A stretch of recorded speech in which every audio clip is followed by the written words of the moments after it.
ભુજમાં લવ જેહાદનો વધુ એક કિસ્સો સામે આવ્યો છે અને વિધર્મી યુવકે હિન્દુ યુવતીને પ્રેમજાળમાં ફસાવી ગર્ભવતી બનાવીને ત્યારબાદ તરછોડી દીધી। આ સાથે જ શારીરિક અને માનસિકની સાથે આર્થિક શોષણ પણ કર્યું છે।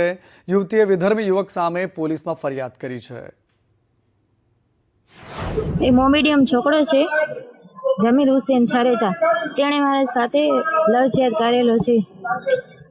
पहले मारे साथ संपर्क एवी रीते आयो। हमेशा तारा हूँ फरवा गई थी त्यारे मैं मारी पाछळ आयो, मारा नंबर लीधा, जबरदस्ती मारथी रिश्तो राख्यो कि तू मारथी राख ने राख नका हूँ तने मारी नाखीश। अमे 7 बहनों छे, भाई मारा कोई छे नहीं। मने मारवानी धमकी दीधी तू मारथी रिश्तो राख ने राख। पछी 3 वर्ष थई गया, अत्यारे हूँ 8 मासनी गर्भवती छुं। ते मने लग्ननी लालच दीधी। 3 વર્ષથી હિન્દુ સમાજની દીકરીનું શારીરિક, માનસિક અને આર્થિક શોષણ થઈ રહ્યું હતું।